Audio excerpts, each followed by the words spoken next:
प्रयास भी तो एक तरीके से प्रयास सफल होगा कि नहीं, ये किसी नियम से नहीं, निर्णय से निर्धारित होता है।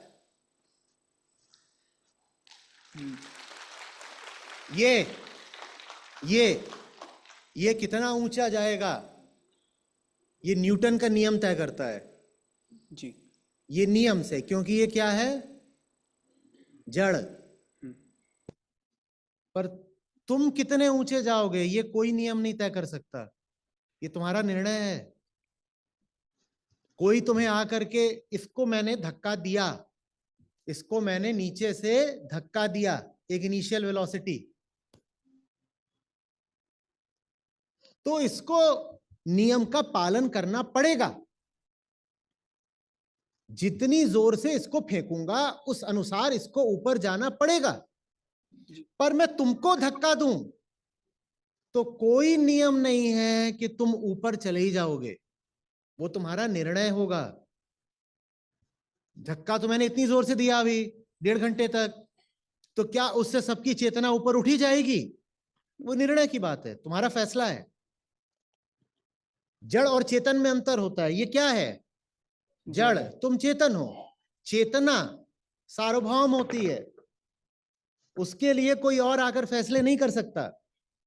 मैं आपको कितना भी समझा लूं, वो बात आपको बौद्धिक सैद्धांतिक रूप से स्पष्ट भी हो जाए, तो भी आप उसको जीवन बनाओगे कि नहीं, आप उसको अपने अंधकार को काटने दोगे कि नहीं, ये आपका फैसला है। और मैं आपकी जिंदगी में घुसकर आपके लिए फैसले नहीं कर सकता, फैसले तो आपको ही करने हैं ना। मैं आपको रोशनी भी दिखा दूं चलो, पर मैं आपको पलक खोलने के लिए मजबूर नहीं कर सकता। रोशनी आप दिखा दो, लेकिन तब भी किसी ने आंखें बंद कर रखी हैं, तो आप क्या कर लोगे? फैसला है। परिवार वाले दबाव डाल रहे हैं, अरे वो इतना ही कर सकते हैं ना कि दबाव डाल दें, उस दबाव के आगे घुटने टेकना आपका फैसला है, इसमें मैं क्या करूं? सर घुटने तो नहीं टेकते, लेकिन जब भी कुछ निर्णय लेने के लिए हम आगे जाते हैं तो बस बात इतनी सी आ जाती है कि एक भय सा उड़ जाता है कि क्यों बोल रहे हो भैंसा उठ जाता है? भैंसा बना दिया तुमने, भैंसा। सीधे बोलो ना, डर जाता हूं। जी डर जाता हूँ। हाँ, तो बस ये बोलते समय मोरालिटी और इमेज का खतरा आ जाता है कि इतने सारे लोगों के सामने बोलूंगा, वो भी अभी 20,000 लोग सुन रहे होंगे कि डरपोक खड़ा है। इसी को बोलते हैं आईना देखना। हाँ मैं डरपोक हूं, घर वाले हड़काते हैं, मैं दुबक जाता हूं। इन शब्दों में खुद को विभूषित किया करो, तब जाकर के स्वयं से थोड़ी घिन उठेगी और थोड़ी लाज आएगी। हम अपने आप को झूठ मूठ की शान देते रहते हैं और इसीलिए बचे रह जाते हैं। आदमी हम भद्दे हैं, लेकिन हम अपने आप को बनाए रहते हैं राजा जी, नवाब जी, महाराज जी, जमींदार जी, हिज हाइनेस। जो हम हैं उसी को साफ साफ देखने को कहते हैं आत्मावलोकन। हम बहुत अच्छे लोग होते तो इसका नाम धनिया थोड़ी होता, इसका नाम राजा राजेश्वरी होता। इसका नाम इसके माँ बाप ने राज राजेश्वरी ही दिया है, वो तो मुझे पता है ये धनिया है।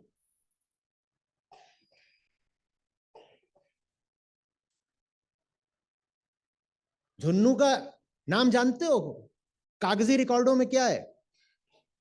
श्रीमंत विद्याधर पंडित। वो झुन्नू है, तो मुझे पता है। वो थोड़ी, वो तो खड़ा होकर अपना परिचय ऐसे ही देगा, मैं हूं विद्याधर पंडित।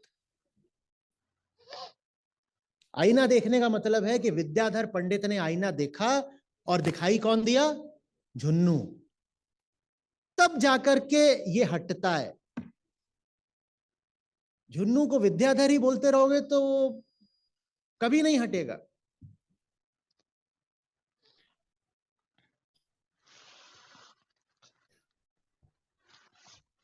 सर कितना भी मतलब प्रयास करके आगे निर्णय लें, जैसे कि सर अभी मैं घर पे बहुत संघर्ष करके अभी बाहर के एक यूनिवर्सिटी में, मेरे आउट ऑफ स्टेट यूनिवर्सिटी में अभी मैं पीएचडी के लिए अप्लाई किया था, तो सिलेक्ट भी हो गया।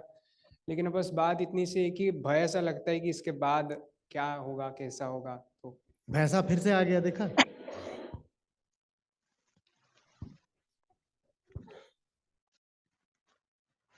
सर कहीं ना कहीं ये निर्णय भी ये भय कहीं ना कहीं क्या होता है, सीधी सी बात करो, बिल्कुल नहीं कम सर, से कम मतलब शब्दों में। जो निर्णय है वो भी भय से ही निकला है कि इससे भी कुछ मिल जाएगा, ये साफ दिखता है। बट अरे भाई, क्या बोला था, सीढ़ी में एक कदम रखा जाता अगला कदम रखने के लिए। यहां पर श्री कृष्ण भी नहीं कह रहे हैं कि एक बार में हो जाएगा, वो कह रहे हैं निरंतर निरंतर प्रयास से, सतत प्रयत्न से, बार बार जन्म लेने के बाद अंततः परम मुक्ति मिलती है।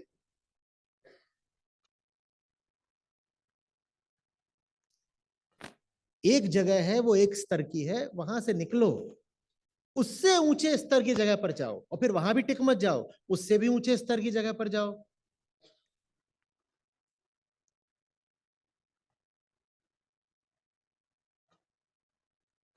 अब हो गया, बैठ जाओ। धन्यवाद।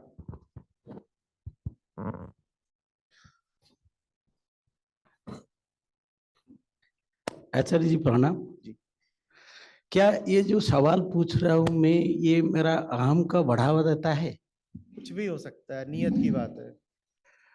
और अभी कल का ही था, परसों का सत्र था जिसमें हमने जिज्ञासा के अलग अलग तलों की बात करी थी ना। सबसे उच्चतम किसको बोला शास्त्र ने? मुमुक्षा। वो भी सवाल ही है। केन उपनिषद, नाम में ही सवाल है, नाम में ही सवाल है। प्रश्न उपनिषद वो सवाल ही उसका नाम है। तो मुमुक्षा हो सकती है सवाल में, साधारण जिज्ञासा भी हो सकती है, बौद्धिक कौतूहल हो सकता है। और ज्यादातर जो हमारे सवाल होते हैं उनके लिए हमने क्या नाम खोजा था? चिबिल्लई, किबिल्लई, चिबिल्लई, कुछ भी।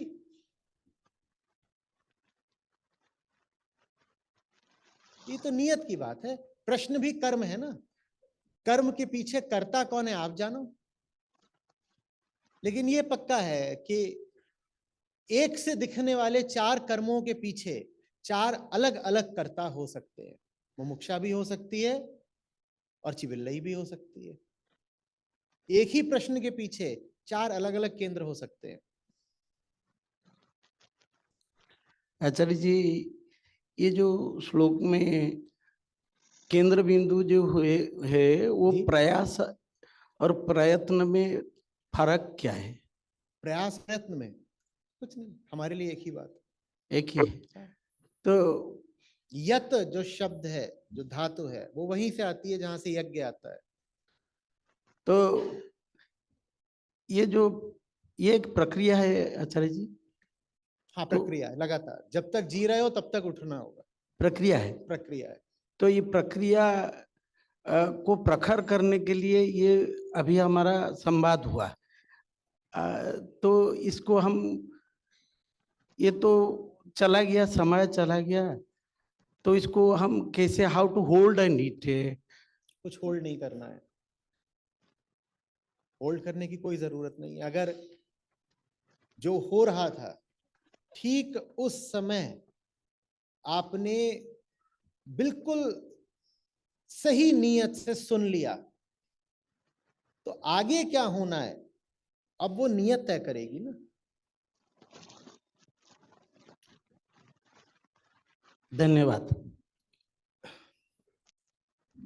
मैं बोल रहा हूं,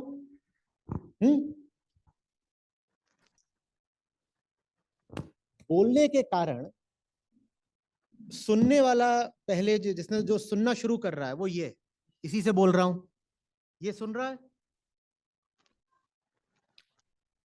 इसने अगर ढंग से सुना तो ये हो गया, इसने ढंग से सुना तो ये हो गया, इसने विरोध के साथ सुना तो ये हो गया। अब आगे जो होगा वो कौन तय करेगा? अगर ये बन गया है, दृष्टि बन गया है, तो आगे का रास्ता ये तय करेगा। और अगर इसने ढंग से नहीं सुना तो आगे का रास्ता कौन तय करेगा? ये तय करेगा। तो आपको देखना है। जी।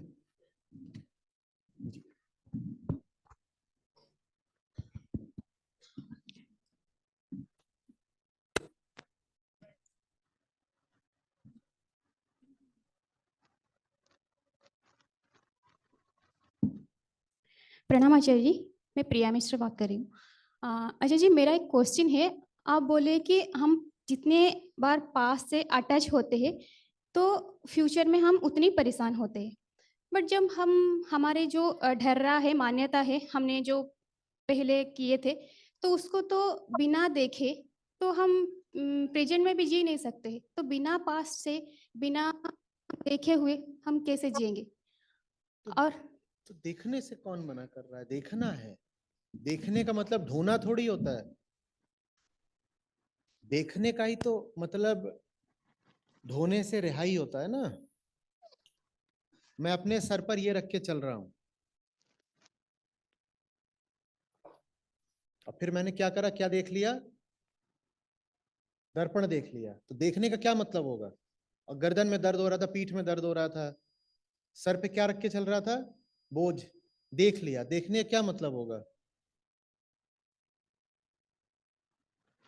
देखने का मतलब ढोना थोड़ी होता है। देखने का मतलब तो ढोने से मुक्ति होता है। हम देखते कहाँ है साफ साफ कि हम कितना बोझ लेकर चल रहे हैं। तो ये चिपकने का मतलब क्या है? मान लो बार बार वही थॉट आ रहे, कुछ भी काम हम पहले से करते थे उसी काम को हम अभी भी कर रही है, तो पहले जो इंसिडेंट हमारे साथ हुआ था वो तो बार बार आ रही है, तो इसका मीनिंग क्या वो चिपकना है? वो नहीं चिपक रहा, आप चिपक रहे हो उससे। आपको उसमें कहीं कुछ स्वार्थ दिख रहा है, कुछ फायदा दिख रहा है। आपने अपनी पहचान बनाई है उससे। पुराना जो कुछ है सब याद है क्या आपको? नहीं। वही वही याद है जिसमें फायदा है आपका, और क्या। हाँ जी। वही सब याद है जो आपने अपनी हस्ती, अपनी पहचान